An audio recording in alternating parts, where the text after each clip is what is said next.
and I'll wait for people to join. I'm hoping my reception is very good here because I'm in my small tiny office here, so I might not have good reception. So if it's not good, let me know so I can move my location. And if you're able to see me, once again, I'm Dr. Alalade at Ask the Gynecologist, and I'm presenting tonight at the Singles Complete Married group on Facebook here. Thank you so much, Idodo, for inviting me to this program. I'm so happy to be here. And unfortunately, I know that you were trying to connect me at the initial presentation, but it wasn't connecting. For some reason, probably Facebook is not allowing me to connect. So I know Idodo is in the background. I hope I can call you Idodo. If so, thank you so much, because I am trying to remember your full name. Once again, it's a pleasure to be invited to this group. I am so happy, and it's my total desire, and I'm so filled with enthusiasm to be talking tonight. I know people are busy, probably getting home from traffic, from work. You might not be able to watch this seminar or this discussion. However, whenever you're free, you can always watch the whole program at your own free time. And if possible, you can share the video with your friends as well. So I'm just wait for about, if we have about 5 people, then I'll start the discussion. The topic tonight is going to be on fibroids, fertility, and IVF, how they all interrelate and how they all come together and form a piece. So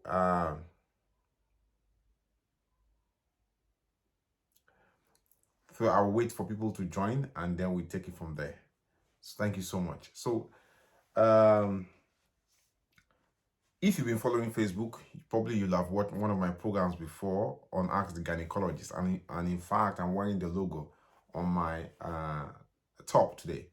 ATG, Ask the Gynecologist, is a group on Facebook which we... let me bring Idodo lesson on the screen as well. Okay, let me try and bring that ad. Good. So I'm trying to bring Idodo on the screen. And hopefully my network will allow, or Facebook will allow me. So Idodo is connected. Thank you, my sister, for joining tonight, this evening. Yes. So I think we are...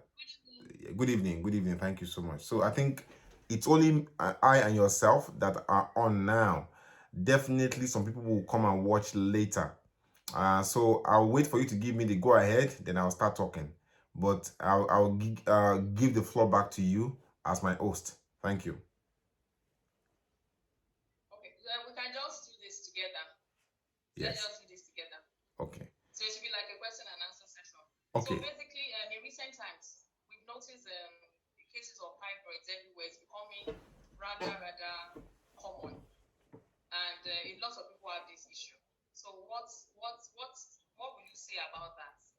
Because I remember a couple of years ago, a lot of people didn't know about fibroids. But now you guys everywhere, this one has fibroid, that one has fibroid. What is the cause? Where is this coming from? Yes.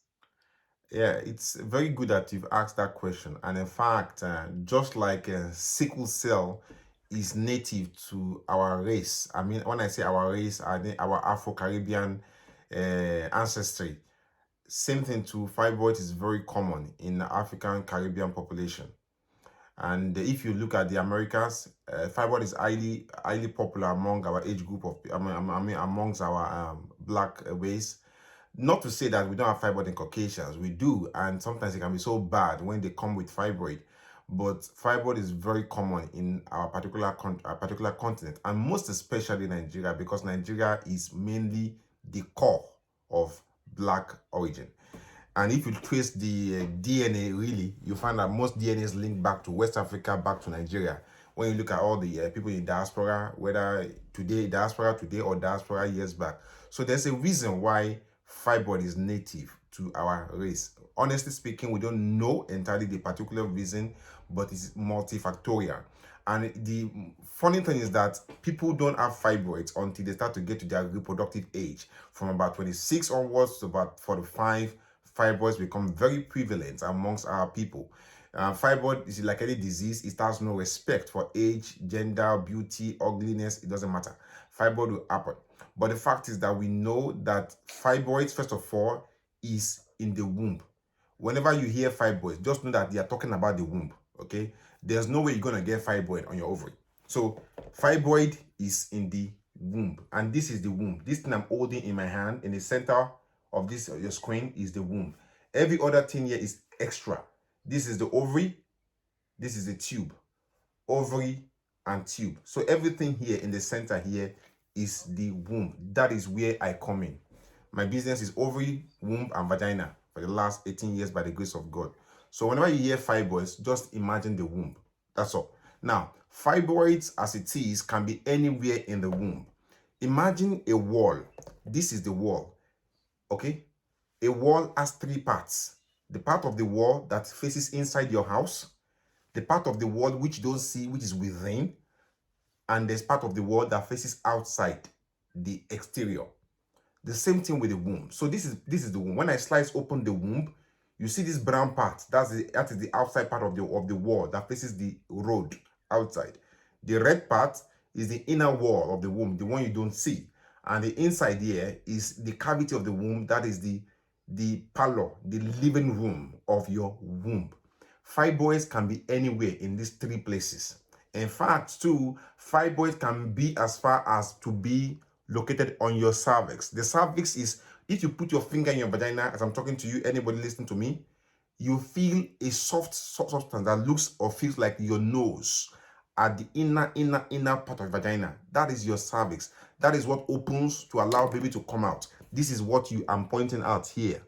That is the cervix. That is what you touch or your husband touches during sex. That cervix too can also have fibroid. We all call it cervical fibroids. But essentially, for the purpose of this talk today, fibroids are in the womb.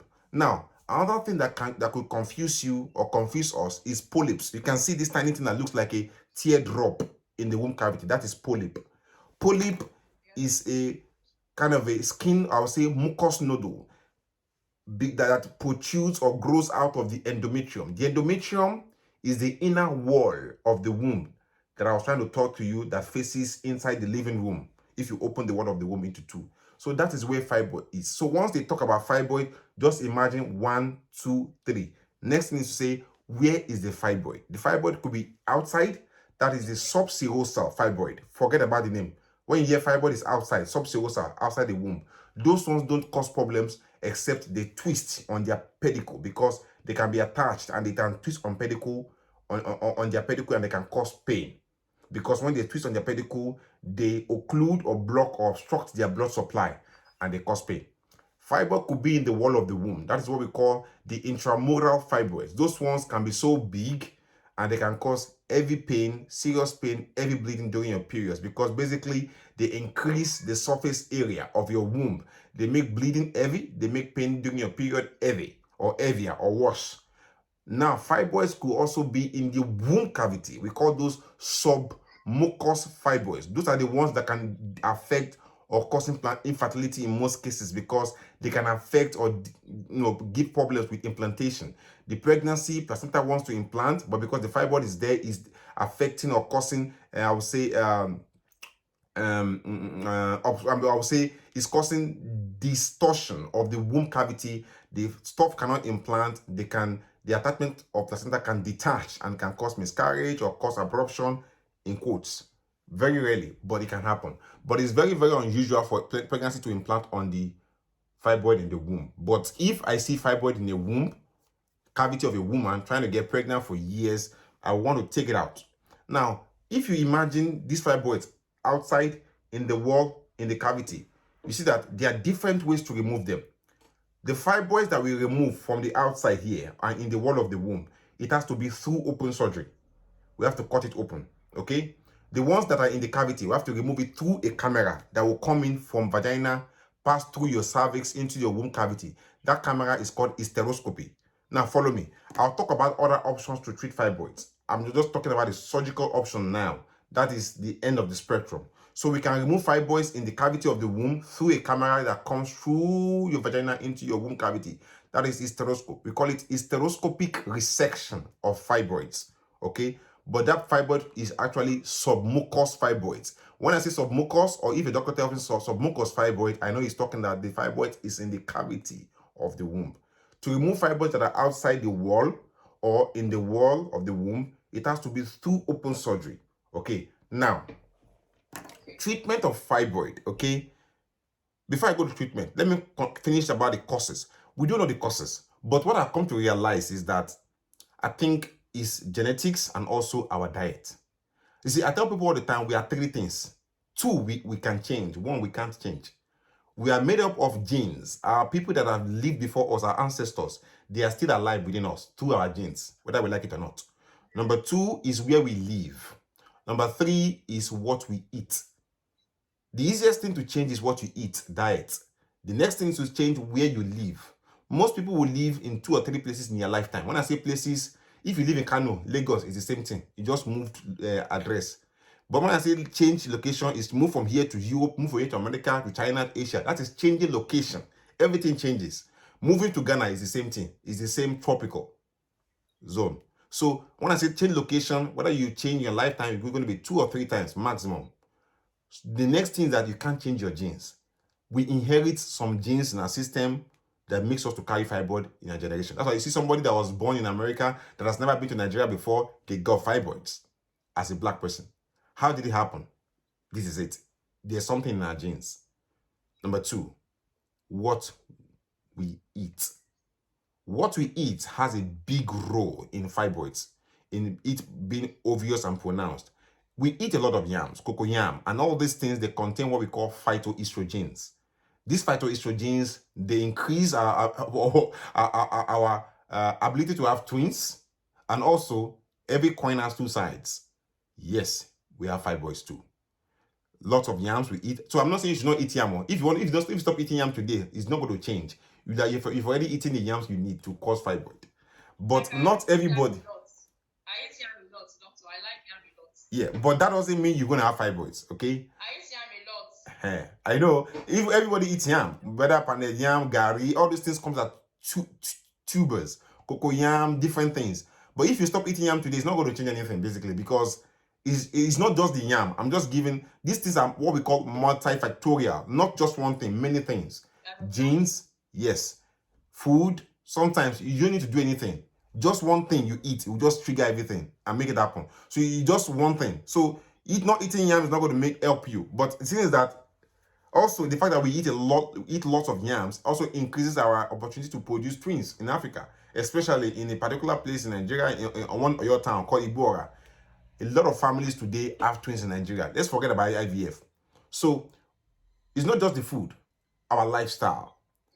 Everything we do makes us prone to produce or have fibroids. So there's nothing one thing you can do to stop it. Now, if you have fibroids, it's not cancer. It's not going to cause infertility. I've seen many people, they've had fibroid, then they've had children upon children upon children. If fibroid will cause infertility, that means that our grandparents will not be able to produce us. That means that we will be wiped off anyway. The thing is that this thing is not a cancer. It's benign. It's not sinister. It's not dangerous. Okay, but it can be so painful and make your tummy protrude and make people uncomfortable, destroying your ability to wear your bikini and to shine but it's just one of the things we deal with. Now, to treat fibroids, many things comes into play. One thing is to say we don't do anything. Some people just want to know that, okay, I have fibroid, it's nothing extra. I have no ovarian cyst, it's not going to kill me. They're happy, they won't do anything. So some people, they just want answer and they're happy. They don't want more than that. Some people, they want to take it further. They want a treatment.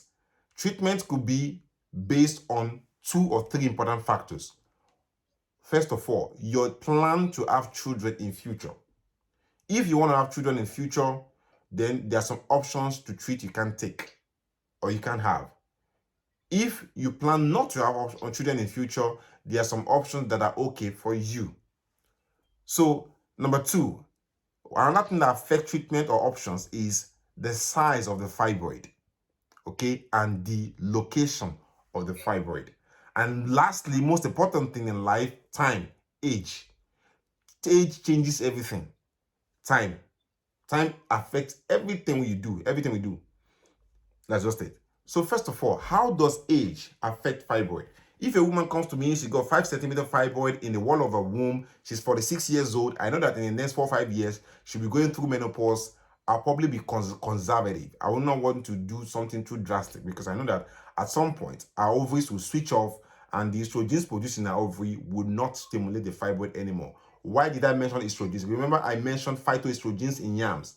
Estrogens produced in the ovaries, they stimulate the fibroid and they make it big. That is why during pregnancy, your level of estrogen is so high to support the womb to get bigger, to accommodate the baby. This same level of estrogen that is so high to support the womb to be big and accommodate the baby will make your fibroid bigger as well. That's why during pregnancy, fibroids tend to become bigger.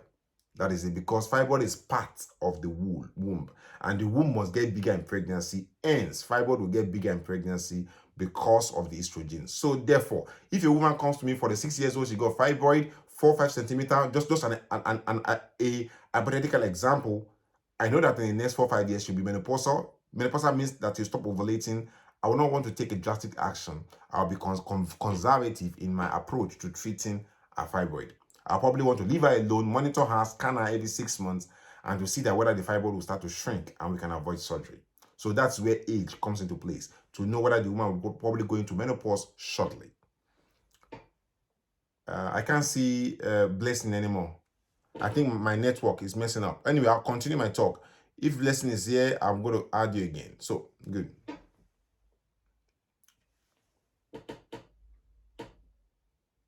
So let's continue. I can't see Blessing anymore. I'll intermittently I'll send you a request to join me. Okay. So that's number one. Another thing that can affect treatment of fibroids is, like I said again, the size.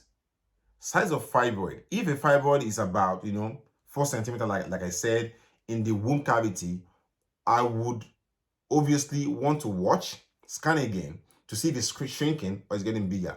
A fibroid that is so big, maybe a 6 centimeter fibroid in diameter in the womb cavity, is not probably going to answer to a Mirena coil. There's another option we call Mirena coil or contraceptives that we can give to shrink fibroids or to reduce the pain from fibroid.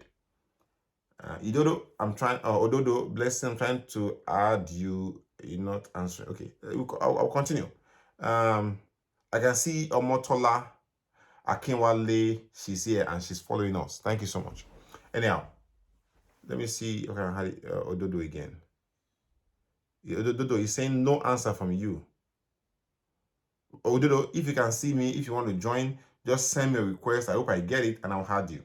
So, like I was saying, the things that guide us or affect or help us to decide what option to offer to a woman that has fibroid. Obviously, like I said again, location. If a fibroid is in the womb cavity, okay, in this womb cavity, obviously it's not about cutting and opening, it's about doing hysteroscopy to resect and to remove the fibroid. One of the options we give for treatment of fibroid is, I know most people listening to me, they are thinking about, okay, how can I avoid surgery? That is number one thing most people are asking. So I'm going to tell you how surgery works for fibroid and what sort of surgery does not work. Remember, I said again at the beginning that the things that guide and affect the options for treating fibroid, it depends on your plan for having children in future. If somebody has a fibroid, okay, and the fibroid is big, there's some treatments we can give that can stop production of estrogen, because I know that estrogen is the one that stimulates fibroid growth, that makes fibroid grow. If I switch off your ovaries and it's not producing estrogen, the fibroid will likely shrink. So we can give medications called, for example, Zoladex, Post-Tap. They switch off your ovaries, and in that case, the fibroid will start to shrink. But those medications will make you start feeling menopausal, because they switch off the estrogens. You start having mood swings and all these hot flushes that are very, very common in menopause or around people that are menopausal, and you might not be looking up to that favorably. So start medications might not be your first option if you're not able to cope with such menopausal symptoms, having hot flushes, mood swings, and all that. That might not be your first option. If your fibroid is small, you're still having your regular periods, and they're heavy, we can consider giving Mirena coil. I think I have a Mirena coil here. This is exactly what a Mirena coil is. So this is Mirena coil. This is the exact size of Mirena coil. It's as this tiny as my finger. So this Mirena coil stays in your womb cavity like this. We put it in through your vagina and it stays in your womb cavity. Okay, what it does is that it produces hormones called progesterone, which helps to counteract estrogens and helps to shrink or reduce the pain or reduce the bleeding volume or pain or size, if possible, of the fibroid. So my renal coil can help with that. But their hormones, they will stop you from getting pregnant if your option is to get pregnant soon. So if you see what I'm saying now, treating fibroids, you have to start to think that, do you want to get pregnant soon? If you want to get pregnant soon, the best option will be to leave fibroid alone and get pregnant. If it's going to obstruct your womb cavity or it's in the womb cavity, we resect it, we take it out. Now, there's a new treatment which people know now is for us to what we call UAE, uterine artery embolization. So what we do is that the interventional radiologist, they track the blood supply that goes to that particular fibroid in your womb. So there are fibroids everywhere in your womb. Okay, we see that big fibroid there. We can track the blood supply to it. So what we want to do is to want to occlude or block the blood supply to that fibroid, and it will shrink.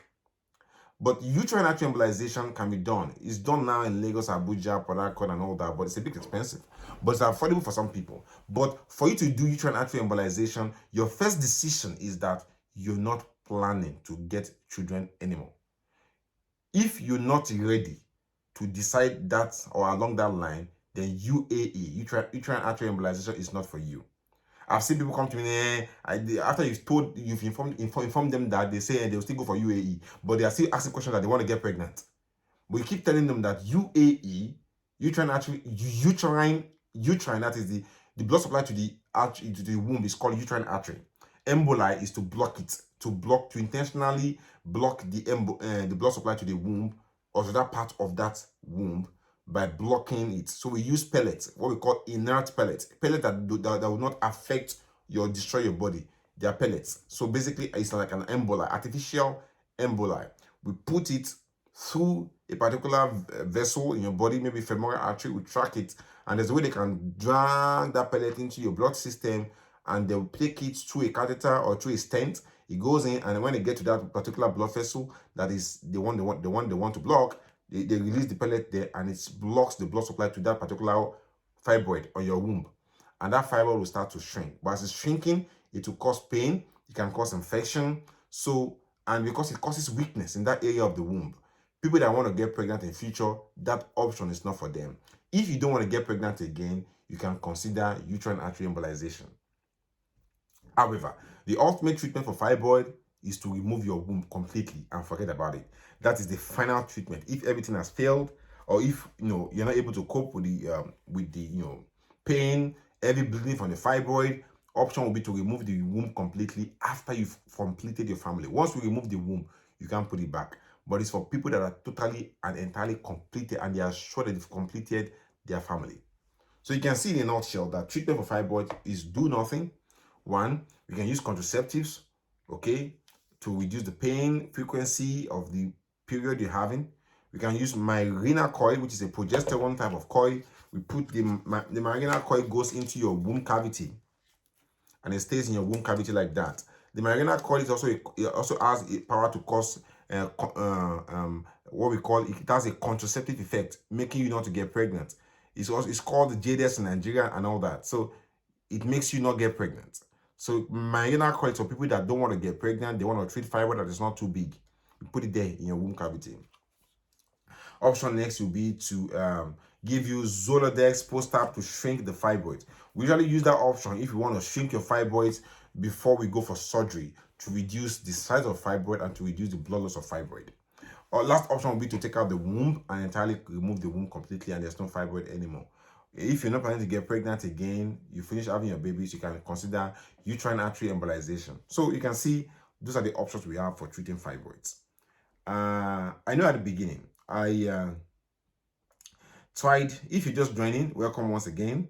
This is Dr. Alalade, AsktheGynaecologist. I'm one of the team members at Ask the Gynecology, and probably you've met me there before at some point. So I'm going to open the floor for questions, and then I'll continue my discussion. Let me try and add Blessing again. It says no answer from Blessing. Okay. And Oops. Says no No answer from Blessing.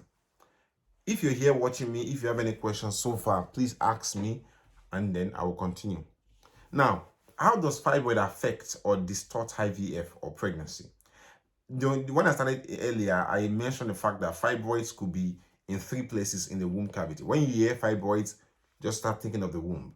Fibroid could be in the womb cavity, in the wall of the womb, or outside. Fibroids in the womb cavity, you see, they can affect implantation, and those sort of fibroids can cause infertility. We call them submucous fibroid. They can be solitary, just one. They can be multiple. So what we do is that we do ultrasound scan. If we see fibroids or polyps in your womb cavity, we try and endeavor to remove them, but they can only be removed such through hysteroscopy. Hysteroscopy is where we put a camera through your vagina to enter into your womb cavity, and then we resect. That hysteroscopy has a tiny forceps or tiny openings which has ability to resect the fibroid. It comes with a camera. So there's a tiny camera on the hysteroscopy machine. As you put it in, you can see the womb cavity opening up, and you see the fibroid where it is. Cut it off, take it out. Okay, that can be done through hysteroscopy. So it's so easy. Once we take out the fibroids affecting your womb cavity, it makes it easier for you to get pregnant. Okay.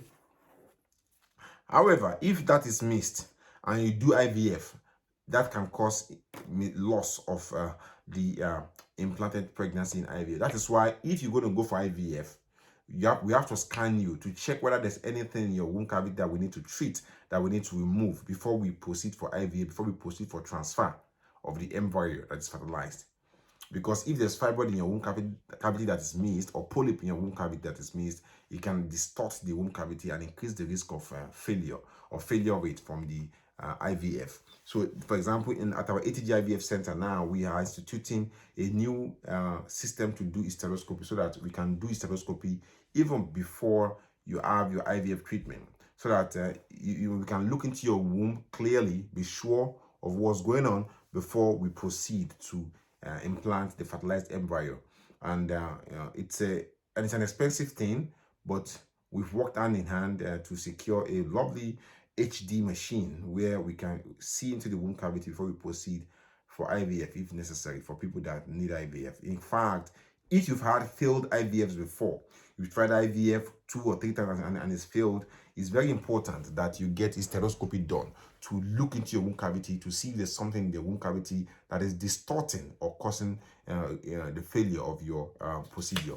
Sometimes too, Asherman syndrome, where people have done D and C before, or they've had severe infection in their womb before, and they have this scar tissue like cobwebs in the womb cavity. We can use hysteroscopy to resect them and then increase their chances of getting pregnant. I'll move to IVF. Before I move to IVF discussion, I'll check if Blessing is available so I can add her, because yeah, so I can see Blessing is being added now. I'll wait for Blessing to join before I move to the IVF section, just in case there's any question that we have concerning fibroid. Thank you, Blessing, for joining back again. I think I lost you a bit there, but I'm so happy that you're back online. I was trying to round up about fibroids, so I was like, let me see if I can add you again before I move to IVF discussion. Do we have any question that we can tackle from your end or from our audience? Okay, please kindly drop your question in the comment section. Actually, my own question is that for those that don't want to consider surgery, are there particular meals that you can suggest that can help? I've heard a lot of people say there are some things you can eat, or there are some things you can do that can shrink it. I don't know how true that is. So are there a particular kind of food that you can eat that can help you? If you already discovered that you have it, probably it's not all that big, but you know you have it, what can you do? What can you do to check the situation if you don't want to consider the option of surgery, sir? I'll be honest with you, I don't know of any particular food. Probably because of my training. You see, as doctors, sometimes we are trained to act, not to prevent. But we try as much as possible to prevent. But from my experience, I don't know of any particular food that you give that will shrink fibroid. Now, like I said again, I'm limited, you see, and knowledge is evolving. Maybe somebody knows somewhere, I don't know personally, that if you take this XYZ ABC food, it will reduce fibroid size. Now, it's possible. If somebody knows that, I'll be happy to see, what we can do, but I don't honestly know.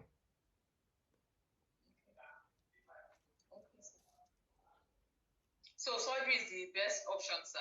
No, it depends. It depends on what the person wants. So if it depends on you see, if a patient comes, I have to look at the whole history, the person's expectation, what they want now and in the future. Then I can advise what best thing to do. In most cases, the best thing is do nothing. Surgery is not the best thing. Yeah. Okay. In most cases, it's do nothing. And there's something I noticed. It seems that the chances of one having fibroid increases with time. As in, the older you get, the more the chances of you having fibroid. I don't think so. Really? Yes, but what you said can be true to a certain degree.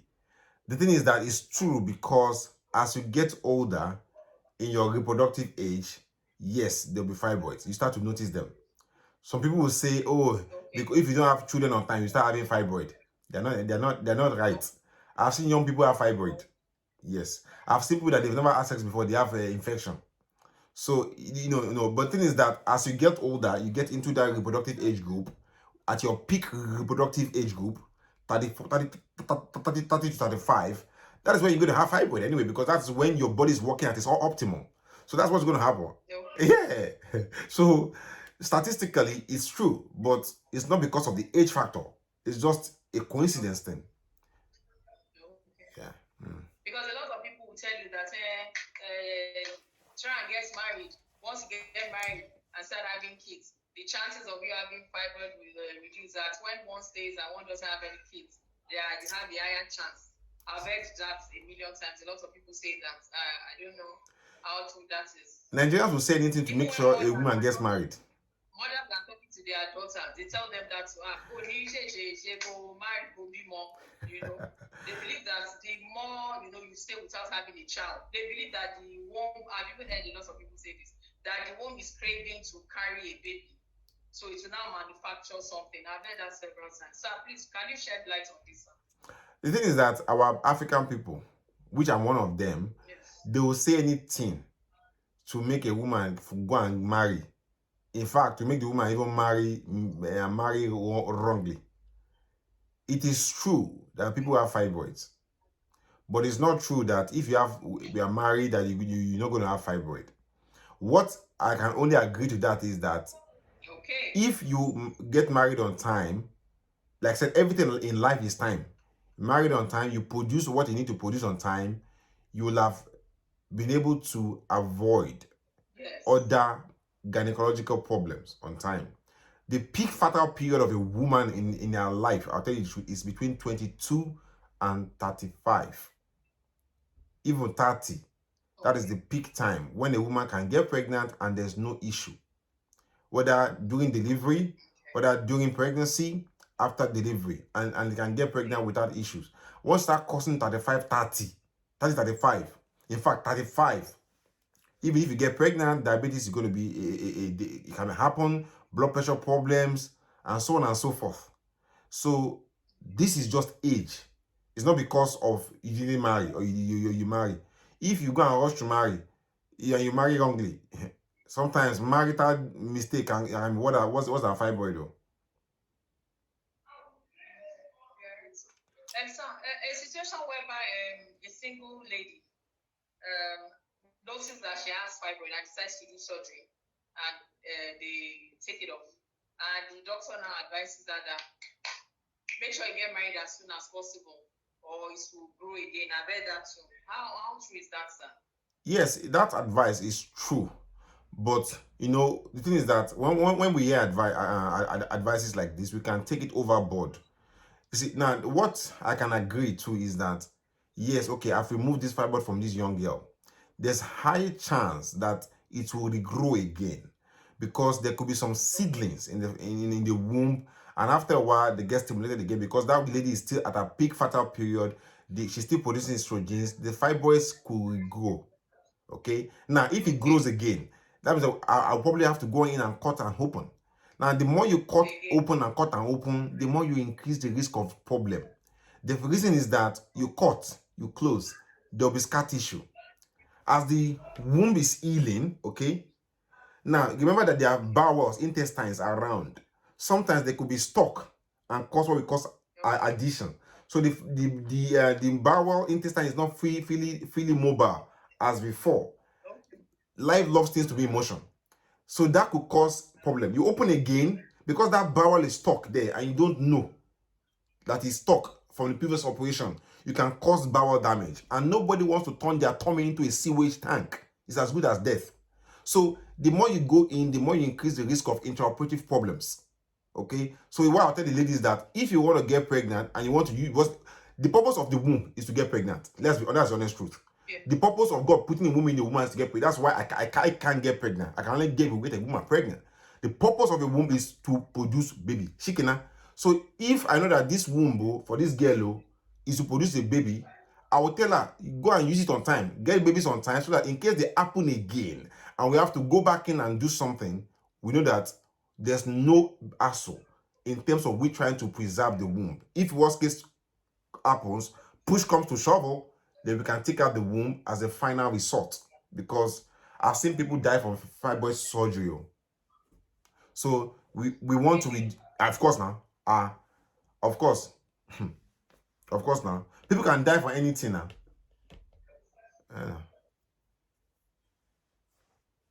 Hello? Hello? Hello? There's a question here. Someone saying that, can you hear me? You were frozen for a while. I think it was my network. Yes, I can. Can you hear me, sir? I can hear you now. I can hear you, sir. I can hear you now. You were frozen for a while. I can hear you. I can hear you. I said you were frozen for a while. I think it was my network. But I can hear you now. I can hear you. Good. So so that advice by that doctor is to just basically to tell the girl, we've taken out a fibroid, we've done a surgery, go and get pregnant on time. Obviously, this fibroid can happen again, but as far as the womb has done its job, you have 1 or 2 or 3 children, is better. And the fact is that once you've cut the womb open and close, cut open, stitched and close it from fibroids that are outside, you already affected or destroyed in some way the structural integrity of the womb. And if the person gets pregnant again, there's likely to be complications that she will need a C-section, or she might have placenta previa, or placenta being stuck to the site that was cut open before. And it can be difficult to separate placenta from that site. So the more you cut and open, the more you cause lack of structural integrity to that particular womb. So that's just the honest truth. Yeah. Am I making sense? Sir, yes, sir. Plenty, a lot of sense, sir. Please, sir, can you talk about infertility? Okay. Infertility in women. Yes. Infertility women is, I'll make it very simple. 3 things can cause infertility. 3 things. 1 is sperm problem in all its different ramifications. Not being produced enough, or is abnormal sperm, or there's blockage in the seminiferous tubules, sperm is not coming out, the person is just producing semen, there's no sperm there. There's a difference between boss and passenger. There can be the boss is the semen, that's the pap, and there's no sugar inside pap. So there's boss there, but there's no passenger. The passenger is the sperm and semen. So there's difference between boss and passenger. The person might be shooting bullet and it's a blank bullet. So in all that thing is sperm problem. That's one category. The other category is tubal problems. If the tube is blocked, maybe from infection like PID before, from previous ectopic pregnancy that damaged the tube, or previous bowel surgery that has caused infection in the tummy, that has spread infection into the tube, and the tube has been blocked, whatever reason, tubal problem. And the last reason is ovarian failure. That is to say, everything is okay, but the person is not producing eggs. There's no egg there. Maybe for reasons, maybe the egg ovary has been taken out for diseases before, or probably the person is not ovulating anymore, or the person is gone through primary ovarian failure. She's gone into premature menopause, ovarian failure. The other things could be the womb. I think I've lost Blessing there again. The other things could be the womb. The womb has no structural integrity.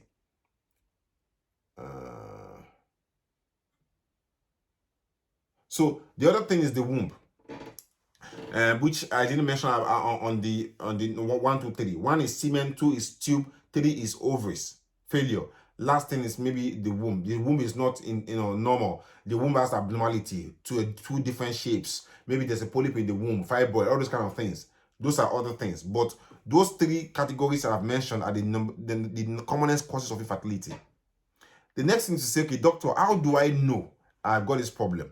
Or you want to get pregnant, you want to know, how do I get myself ready for marriage so that I don't go into problem, I don't have such problems? Let me see if I can still add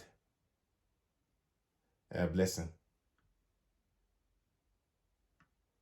Blessing. Hello. I love the fact that Blessing is online, and she can moderate as I'm talking. Hello, Blessing. Okay, anyway. Oh, Blessing declined. All right. Let me keep talking. Okay. Blessing, should I still add you or should I continue?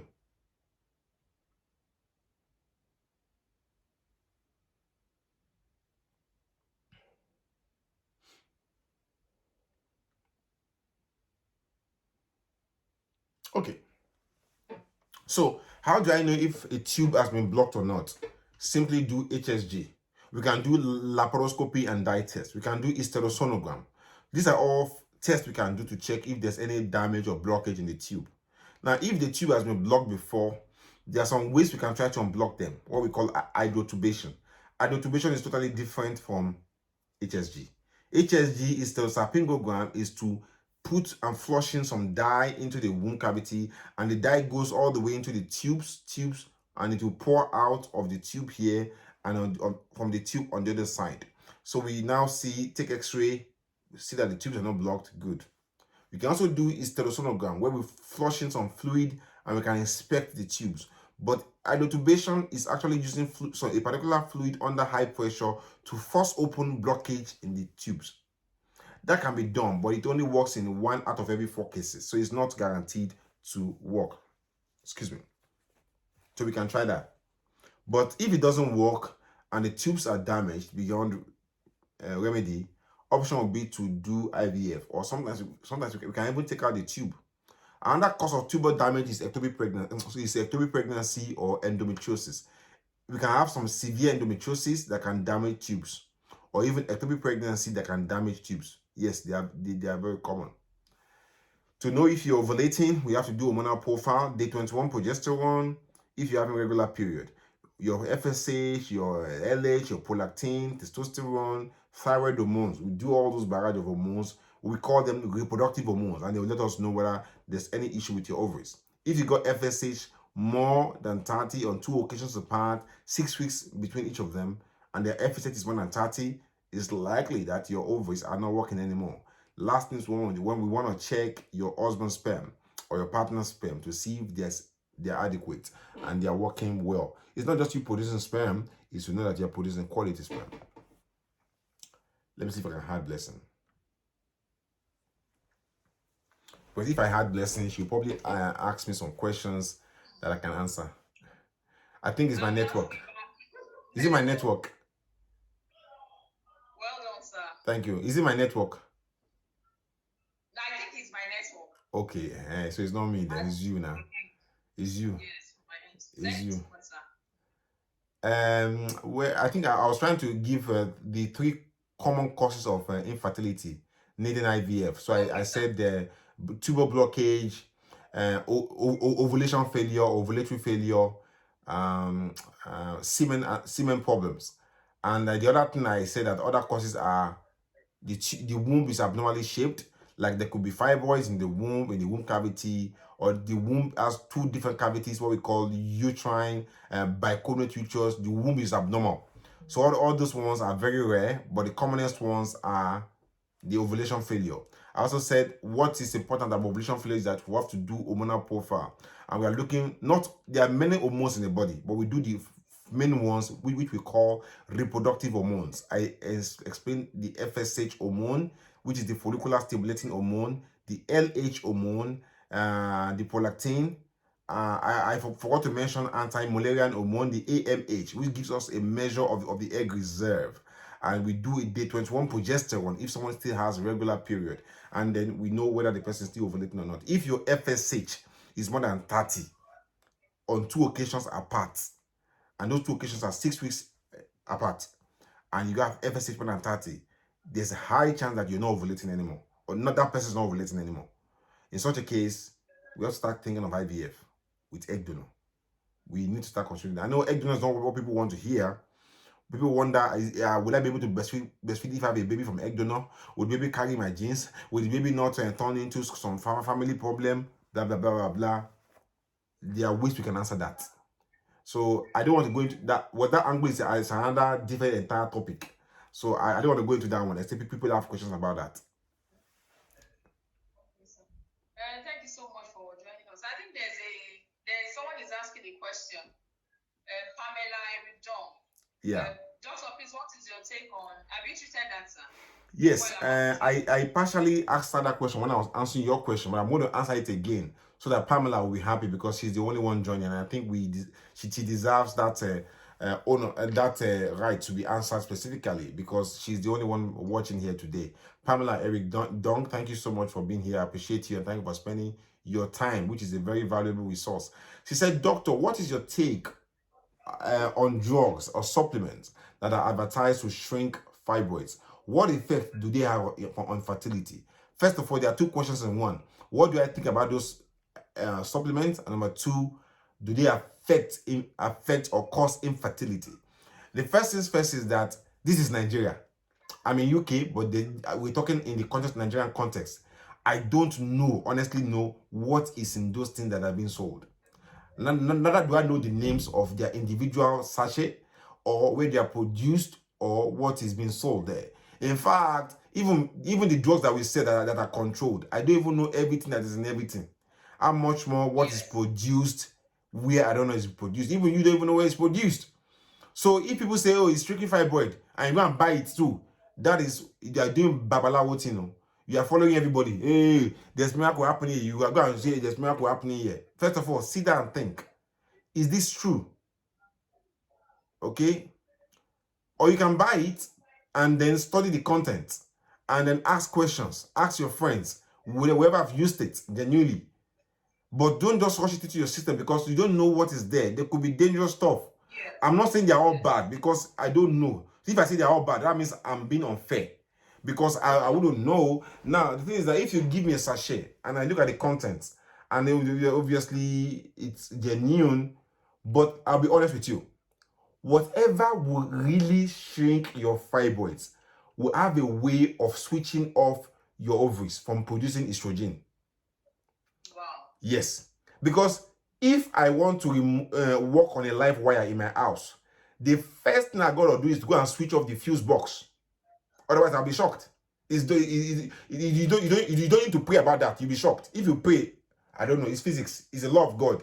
Yeah. So if you're gonna shrink fibroid, whatever they will do, that thing must have a way, one way or the other, of affecting estrogen, whether in some pathway in the system of the body or not. Now, the good thing about God is that God is yet to produce a new edition of human beings.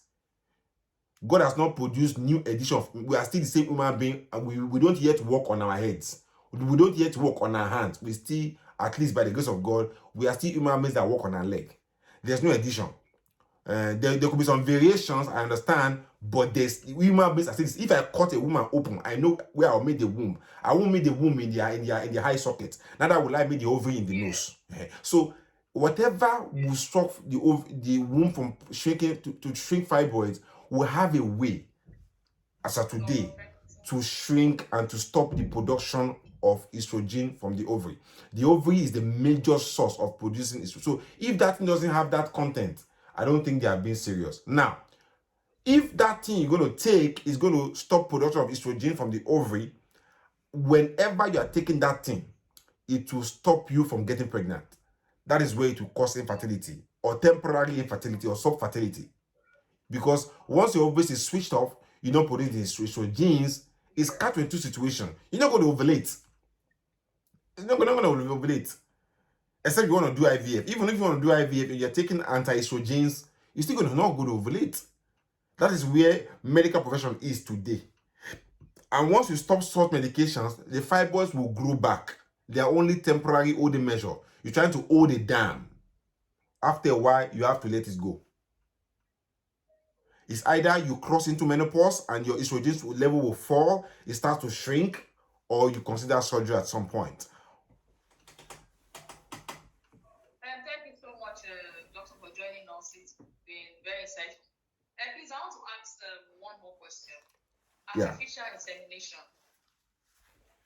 For some people that have tried and somehow they can't have kids, what is the first thing they need to know if they want to consider this option? What is the first thing, sir? Thank you. So when you say artificial insemination, what should come into your mind, I mean, as an image, is you're trying to put in sperm. Artificial insemination, sperm. So you are putting sperm. So what will make you to be putting sperm specifically into your woman? That means that the man has the problem. Okay. So once you hear artificial insemination, the question you should ask is that what is wrong with the man? Or why are they choosing IUI? It's called artificial insemination or intrauterine insemination, IUI. I've seen people, they have or they need IVF, but they think they can get away with IUI because IUI is cheap. If a doctor is recommending IUI for you when you need IVF, that doctor is just wasting your time. They want to use your money to smoke suya. The reason is that, let me tell you something. I'm going to use a blank example because I could be having doctors watching this program in future. So I'm using this as a kind of an easier way to understand this thing. If in case you're watching me as a doctor, IUI is strictly when a man is the problem in the infertility for the couple. Whenever the woman and the man has problem, or if the woman only has problem, we think of IVF. In a nutshell, IVF is when the woman has problem or the woman and the man has problem. Once you include the woman has problem, you start thinking of IVF. If it's the man only, it's IUI. Now, what sort of problem will a man have that will require IUI? First of all, the man is producing enough sperm, but it's not up to that 40 million that we need per male. So the sperm production is low, oligospermia, but it still has good quality sperm. So what we want to do is that we want to spin the ejaculate and take out the best quality sperm to go and put it into the egg from that woman and get her pregnant, and we now put it transfer into the woman. Or we just take the sperm alone, the woman ovulates, we time the ovulation, and we're going to put the sperm specifically there through a pipette. Boom, go and meet your friend, fertilized and pregnant. That is one reason why you will use IUI. Another reason why we use IUI is maybe the man has previous infection, mumps, orchitis, gonorrhea, chlamydia, is damaged the tubes that lead the sperm to go and join the semen. Because sperm is produced somewhere. The sperm must now move through a tract to go and join the semen to flow out through the penis. If there's a blockage where that sperm will go and where they are stored in the testicles, which there's a blockage in that seminiferous tubes for them to go and meet the water, the semen, the person will just produce semen, water, and it's black bullets. No gunpowder there. Now though is zero. So if there's a blockage in that link where sperm is stored to go and meet. We cannot go and do surgical sperm extraction. We go and extract the sperm. Some sperm will be immature. We'll culture them and they will grow. And they are okay quality. We now use them to go and get the woman pregnant. That's IUI. So whenever there's sperm problem, whenever you hear IUI, start thinking of man problem.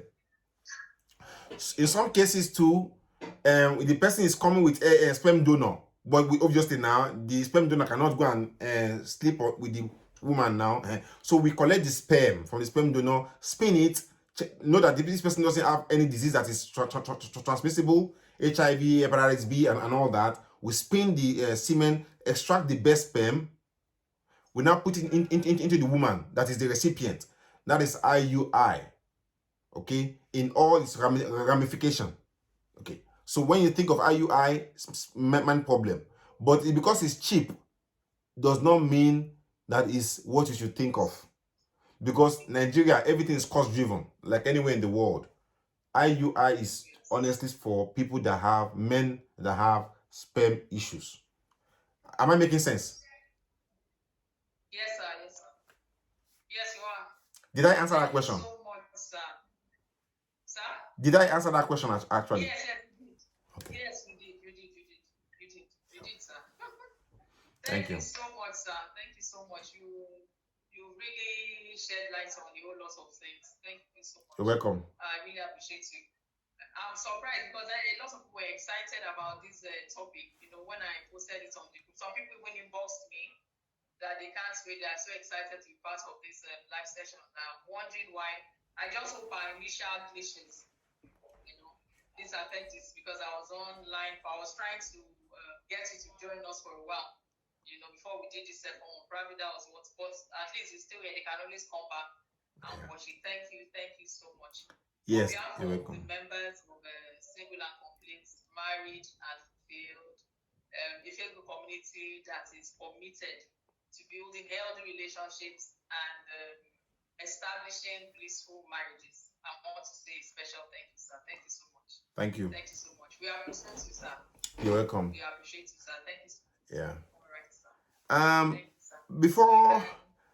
Before I go, let me know before I go. So.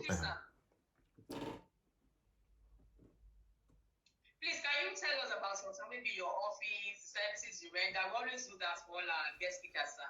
Okay. Yes. As you know, I'm a gynecologist. Okay. Yes, sir. I'm a renowned one at that. No, I'm a small boy. Yes. Well, I'm Gynae. I'm Gynae, and of course, I'm in the UK. I'm not in Nigeria physically. However, I started a group in 2015, November, AsktheGynaecologist, and there we talk about gynecological problems, stuff that are pertaining to women, because that is my specialty. And with time, we started to do services where we talk to people one-on-one about what they need, what they don't need, to guide people, as we're doing here. And then I decided that, okay, it's time for us to have a laboratory where we can do infertility investigations and any other investigation about the human body, including ECG and all that. And then we started because people needed IVF anyway as well at some point. So we moved to open an IVF center last month in Lagos. So what I did is that we put doctors there that I know, so that I can work with, I can ensure that I can supervise what they are doing. And unfortunately, I've not been able to go to Nigeria because of COVID restrictions. I don't want them to affect because my wife was pregnant. I don't want to leave her. It's her first pregnancy. I got to stay with her. And so I couldn't travel because I don't know if I don't want to leave her alone because we are only two. It's only two of us here. So I've not been able to travel. At some point, I'll go to Nigeria, and people can consult with me one-on-one if they desire. However, I don't have to be in Nigeria before you consult me. We also have these video consult services that we consult. You can consult with me through the video. It's called Platinum Video Consult through Ask the Gynecologist. So those are the things that we render: the laboratory, the IVF center, the consult services, and all that. Yes. All right. Thank you so much, sir. So please, you can reach Dr. Babajide Alalade. You can send him a message. He's a member of our group. if you need his services. Thank you so much. Thank you so much. It's an honor. Thank you.